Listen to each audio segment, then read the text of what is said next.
कृष्णदेवराय विजयनगर साम्राज्य के एक सम्राट थे जिन्होंने 1509 तक शासन किया था। वह तुलुवा राजवंश के तीसरे शासक थे और दिल्ली सल्तनत के पतन के बाद भारत में सबसे बड़ा साम्राज्य था। उन्हें तुर्क धनुर्धरों को रोजगार देने के लिए भी जाना जाता था। साम्राज्य के अपने क्षेत्र में अध्यक्षता करते हुए उन्हें कई भारतीयों द्वारा एक आइकन के रूप में माना जाता है। कृष्णदेव राय ने कन्नड़ राज्य रामायण, कन्नड़ साम्राज्य के भगवान, आंध्र भोज, जलाई, तेलुगु साहित्य के लिए भोज और मोरूरायरा गंडा, जलाया, तीन राजाओं का राजा की उपाधि अर्जित की।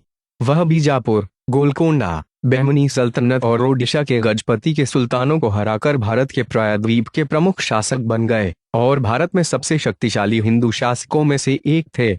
दरअसल जब मुगल सम्राट बाबर उत्तर भारत की शक्ति का जायजा ले रहा था, तब कृष्णदेवराय को सबसे शक्तिशाली माना गया था और उपमहाद्वीप में सबसे व्यापक साम्राज्य था। पुर्तगाली यात्री डोमिंगो पेस और फर्नाओ नुनीज ने भी अपने शासनकाल के दौरान विजयनगर साम्राज्य का दौरा किया।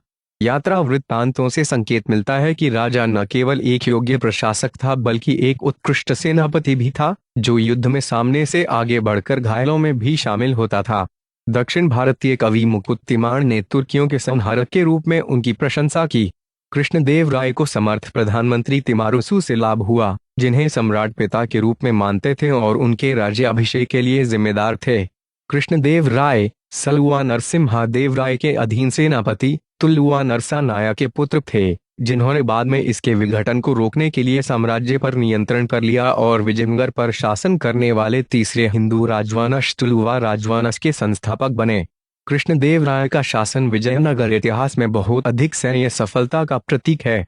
इस अवसर पर राजा को युद्ध योजनाओं को अचानक बदलने और हारने वाली लड़ाई को जीत में बदलने के लिए जाना जाता था। असफल सत्यापन उनके शासन का पहला दशक लंबी घेराबंदी, विजय, विद्रोह और जीत में से एक था। विफल सत्यापन उनके मुख्य दुश्मन बहमनी सुल्तान थे, जो 5 छोटे राज्यों में विभाजित थे, एक निरंतर खतरा बने हुए थे। ओडिशा के गजपति, जो सलुवा नरसिंहदेव राय और पुर्तगालियों के शासन के बाद से लगातार संघर्ष में शामिल थे, एक बढ़ती समुद्री शक्ति जिसने समुद्री व्यापार को बहुत नियंत्रित किया।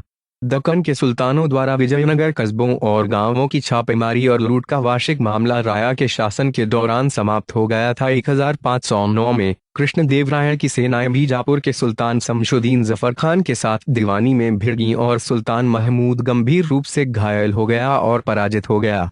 यूसुफ आदिल खान की मौत हो गई और रायचूर दोआब को बचा लिया गया।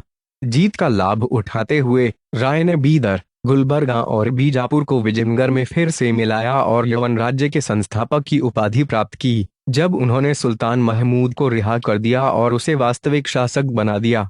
गोलकुंडा के सुल्तान कुली कुतुब शाह को तिमारसु ने हराया था, जो श्री कृष्णदेवराय के प्रधानमंत्री थे। युद्ध सामंतों के साथ उन्होंने धारनी कोटा कम्मा, उद्धरण वांछित जैसे कई स्थानीय शासकों को पराजित किया, जो गजपति के विद्रोही शासक थे और विद्रोही उमटूर चीफ थे। कृष्णदेवराय ने गोदावरी नदी को पार किया। कलिंग के साथ युद्ध ओडिशा के गजपति ने आंध्र प्रदेश, ओडिशा सहित एक विशाल भूभाग पर शासन किया। उमतूर में कृष्णदेवराय की सफलता ने तटीय आंध्र क्षेत्र में अपने अभियान को आगे बढ़ाने के लिए आवश्यक प्रेरणा प्रदान की, जो कि गजपति राजा प्रतापरुद्र देव के नियंत्रण में थी।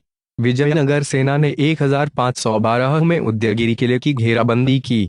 यह अभियान 1 साल पहले तक चला, जब गजपति सेना भुखमरी के कारण बिखर गई। कृष्णदेवराय ने अपनी पत्नियों तिरुमाला देवी और चिन्नम्मा देवी के साथ तिरुपति में प्रार्थना की। गजपति सेना की मुलाकात फिर कोंडावेदु में हुई, जहां विजयनगर की सेनाएं कुछ महीनों के लिए घेराबंदी करने के बाद भारी जनहानि के कारण पीछे हटने लगीं। तब किलमसरू ने किले के अनारक्षित पूर्वी द्वार के एक गुप्त प्रवेश द्वार की खोज करने के बाद एक रात के हमले की शुरुआत की, जो कि किले पर कब्जा करने और गजपति सम्राट प्रतापरुद्र देव के पुत्र राजकुमार वीरभद्र के कारावास के साथ समाप्त हुआ। उसके बाद कोंडदेव का गवर्नर कृष्णदेवराय ने कलिंग पर आक्रमण की योजना बनाई, लेकिन गजपति सम्राट प्रतापरुद्र को इस योजना के लिए निजी बना दिया गया था। प्रतापरुद्र ने कृष्णदेवराय और विजयनगर साम्राज्य को हराने के लिए अपनी योजना तैयार की। कलिंग नगर के किले में टकराव होना था, लेकिन धूर्त तिमरसु ने प्रतापरुद्र की योजना की जानकारी एक तेलुगु देसी को रिश्वत देकर दी, जो पहले प्रतापरुद्र की सेवा में था। जब विजयनगर साम्राज्य ने आक्रमण किया तो प्रतापरुद्र को गजपति साम्राज्य की राजधानी कटक तक ले जाया गया। अंततः प्रतापरुद्र ने विजयनगर साम्राज्य में आत्मसमर्पण कर दिया और उन्होंने अपनी बेटी राजकुमारी जगन्मोहिनी को श्री कृष्ण देव राय से शादी में दे दिया। कृष्ण देव राय ने उन सभी जमीनों को वापस कर दिया जिन पर विजयनगर साम्राज्य ने कृष्णा नदी के उत्तर में कब्जा कर लिया था। इसने विजयनगर और गजपति राज्यों के बीच कृष्णा नदी की सीमा बना दी। कृष्णदेव राय ने पुर्तगालियों के साथ मैत्रीपूर्ण संबंध स्थापित किए, जिन्होंने 1510 में गोवा में भारत का पुर्तगाली प्रभुत्व स्थापित किया। सम्राट ने पुर्तगाली व्यापारियों से बंदूकें और अरबी घोड़े प्राप्त किए। उन्होंने विजयनगर शहर में पानी की आपूर्ति में सुधार के लिए पुर्तगाली विशेषज्ञता का भी उपयोग किया। साम्राज्य के जटिल गठजोड़ और 5 डेक्कन सल्तनतों का मतलब था कि वह लगातार युद्ध में था। इन अभियानों में से एक में उन्होंने गोलकोंडा को हराया और इसके कमांडर मद्दुरुल मुल्क बीजापुर और इसके सुल्तान इस्माइल आदिल शाह को कुचल दिया और मोहम्मद शाह द्वितीय के बेटे को बहमनी सल्तनत को बहाल किया। उनकी विजय का मुख्य आकर्षण 19 मई 1520 को हुआ था, जहां उन्होंने एक कठिन घेराबंदी के बाद बीजापुर के इस्माइल आदिल शाह से रायचूर के किले को सुरक्षित कर लिया था, जिसके दौरान 16,000 विजयनगर सैनिक मारे गए थे। रायमूर की लड़ाई के दौरान सेना के कमांडर पमास्नी रामालिंग नायुडू के पेमास्मानी नायक के कारनामों को प्रतिष्ठित किया गया था और कृष्णदेव राय द्वारा प्रशंसा की गई थी। ऐसा कहा जाता है कि रायचूर की लड़ाई में 7 लाख फुट सैनिक, 32,600 घुड़सवार और 550 हाथी इस्तेमाल किए गए थे। अंत में अपनी अंतिम लड़ाई में वे बहमनी सल्तनत की प्रारंभिक राजधानी गुलबर्ग के किले को जमीन पर गिरा दिया। पूरे दक्षिण भारत में उनका साम्राज्य बढ़ा। 1524 में कृष्णदेव राय ने अपने बेटे तिरुमाला राय को युवराज क्राउन प्रिंस बनाया। राजकुमार लंबे समय तक जीवित नहीं रहा, उसे मौत के लिए जहर दिया गया था।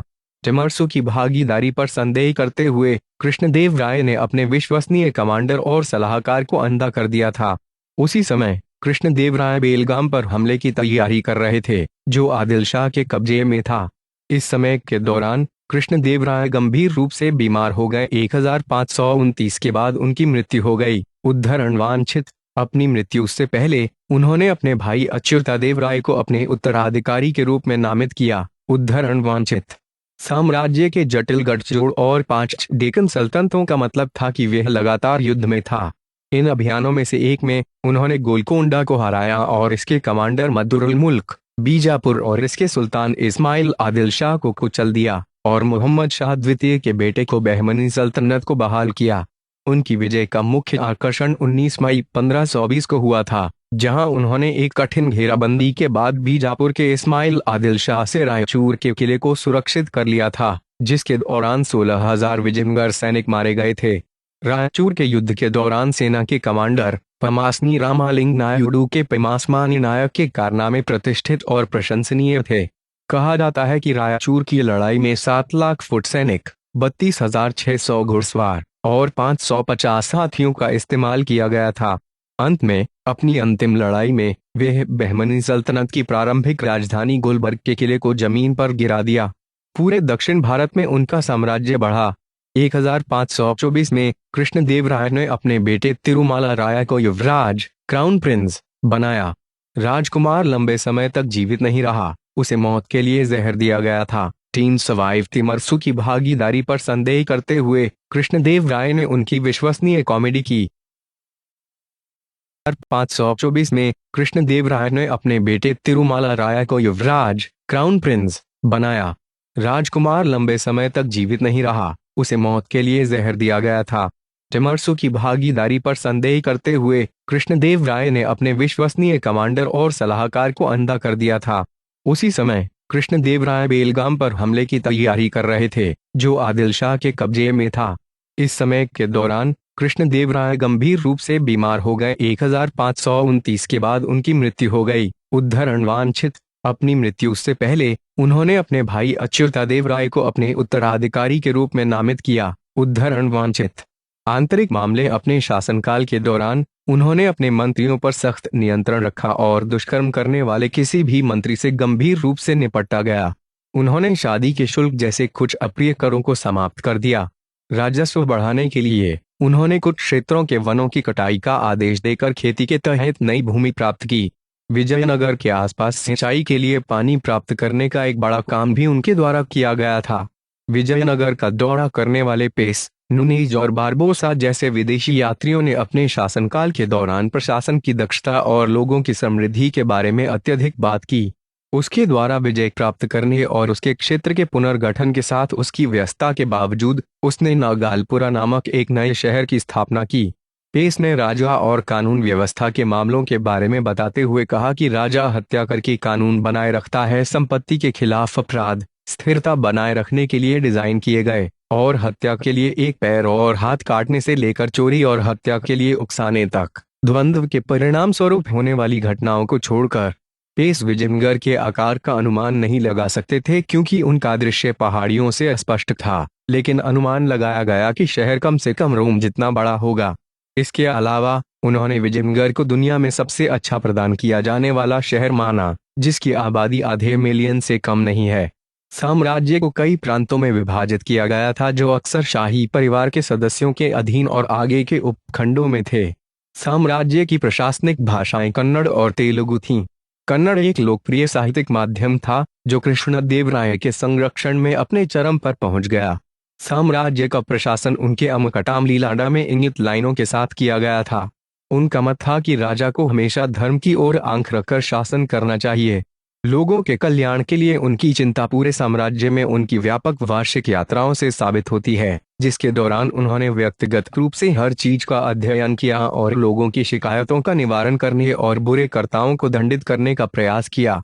अपने लोगों की आर्थिक प्रगति को बढ़ावा देने के संबंध में कृष्णदेवराय कहते हैं, राज्य का विस्तार धन प्राप्ति के लिए साधन है, इसलिए भले ही भूमि सीमित हो, टैंक और नहरों की खुदाई करें और समृद्धि बढ़ाएं। गरीबों को कम हरी और कोरों के लिए भूमि को पट्टे पर देकर, ताकि आप धन के साथ साथ धार्मिक योग्यता भी प्राप्त कर सकें। कुओ तातयोन मारक। पुर्तगाली क्रॉसलर डोमिंगो पेस ने कृष्णदेवराय की प्रशंसा करते हुए कहा, सबसे अधिक भयभीत और पूर्ण राजा, एक महान शासक और बहुत अधिक न्याय का व्यक्ति। यद्यपि वैष्णववाद के अनुयायी ने सभी संप्रदायों के प्रति सम्मान दिखाया और क्षुद्र धार्मिक पूर्वाग्रहों ने उन्हें कभी प्रभावित नहीं किया, या तो उपहार देने में या साथियों और अधिकारियों की पसंद में। बारबोसा के अनुसार राजा ऐसी स्वतंत्रता की अनुमति देता है कि हर आदमी आ सकता है और जा सकता है, अपने स्वयं के पंथ के अनुसार जी सकता है, बिना किसी कष्ट के। धर्म और संस्कृति। तिरुमाला मंदिर और वैकुंठम कतार परिसर, अग्रभूमि में अर्धवृत्ताकार इमारत, जैसा कि नारायणगिरी पहाड़ी पर श्रीवारी पड्डालों से देखा जाता है। कृष्णदेवराय ने हिंदू धर्म के सभी संप्रदायों का सम्मान किया और तिरुमाला वेंकटेश्वर मंदिर पर बेशकीमती वस्तुएं, जिनमें हीरे जड़ित मुकुट से लेकर स्वर्ण तलवार तक शामिल हैं, का सम्मान किया। इसके लिए उन्हें मंदिर परिसर में अपनी 2 पत्नियों के साथ उनकी प्रतिमाओं को स्थापित करने के लिए सम्मानित किया जाता है। बाहर निकलने पर मंदिर में उनकी प्रतिमाएं अभी भी दिखाई देती हैं। उन्होंने श्रीशैलम मंदिर परिसर के कुछ हिस्सों के निर्माण में भी योगदान दिया। कृष्णदेवराय को औपचारिक रूप से वैष्णव संप्रदाय में तथागत द्वारा आरंभ किया गया था। वह उनके राजगुरु भी थे। जब कृष्णदेवराय शासक बने तो आचार्य उनके गुरुवार थे। उन्होंने कन्नड़, तेलुगु, तमिल और संस्कृत में कवियों और विद्वानों का संरक्षण किया। पत्नियों चिन्ना देवी कृष्णदेवराय की दूसरी और छोटी रानी थीं। वह कूर्ग प्रदेश के राजा जयवर्मा और रानी चंडिका कुमारी की बेटी थीं। चिन्ना देवी की एक बेटी थी जिसका नाम वेंगलांबा था। तिरुमाला देवी मुख्य लेख। तिरुमाला देवी